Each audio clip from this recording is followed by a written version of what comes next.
bienvenue à la gestion chrétienne de la vie. Aujourd'hui, nous nous levons dans une prière de combat contre la crise du foyer. Aujourd'hui, le divorce n'est plus une réalité marginale, il est devenu un phénomène social global qui touche aussi l'Église. La question n'est plus de savoir si les chrétiens sont concernés, mais comment ils le sont.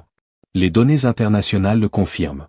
Selon le Pew Research Center, près de 39% des mariages aux États-Unis se terminent par un divorce, analyse des cohortes récentes, malgré une baisse progressive depuis les années 2000. Le Centers for Disease Control and Prevention, CDC, indique qu'en 2022, le taux de divorce était d'environ 2,4 pour 1000 habitants.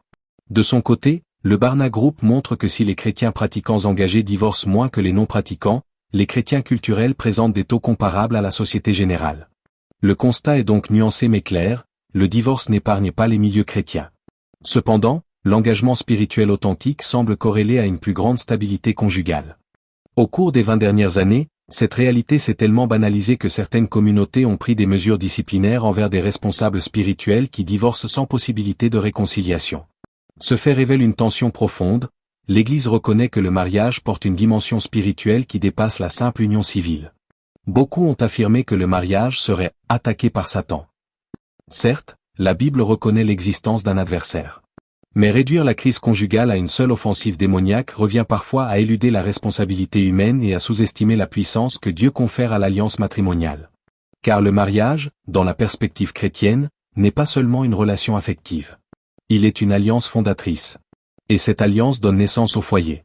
Or, le foyer chrétien repose sur deux réalités complémentaires.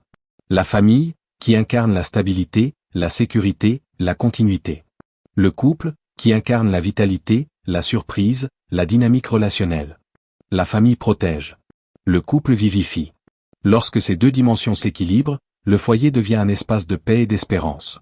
Mais lorsque la pression du quotidien, la gestion des enfants et les responsabilités prennent toute la place, la stabilité peut supplanter la vitalité. La sécurité remplace la spontanéité. La routine remplace la surprise.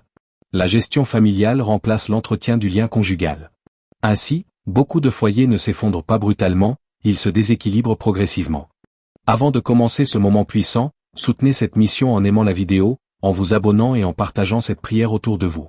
Ensemble, faisons reculer la crise des foyers par la prière de combat et par notre profond sens de responsabilité. Prions.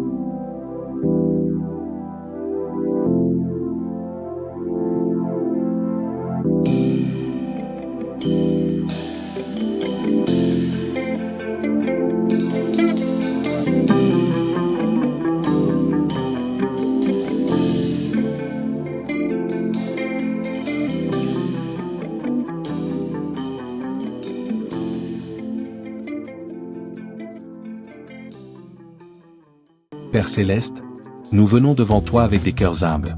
Nous voyons autour de nous des foyers fragilisés, des couples fatigués, des alliances brisées. Ce qui autrefois nous faisait pleurer est devenu banal. Le divorce s'est installé même là où ton nom est invoqué.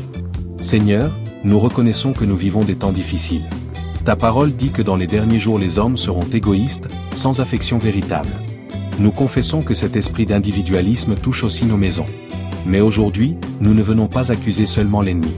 Oui, ta parole dit que le voleur vient pour dérober et détruire. Mais tu nous rappelles aussi que chacun récolte ce qu'il a semé. Seigneur, nous reconnaissons nos négligences.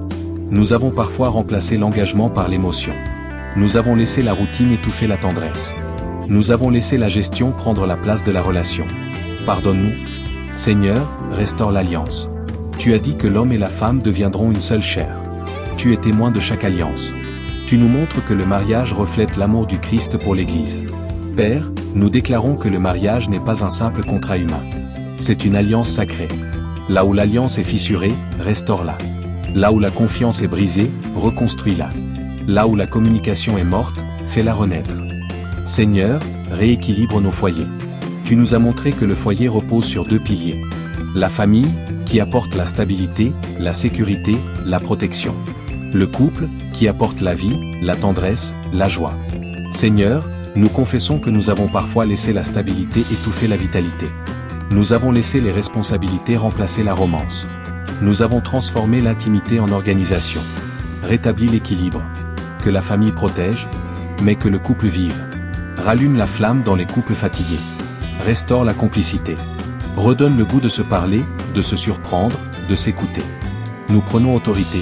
Au nom de Jésus, nous brisons l'esprit de division et l'orgueil qui empêche de demander pardon, le silence destructeur et l'amertume accumulée et l'infidélité visible ou cachée.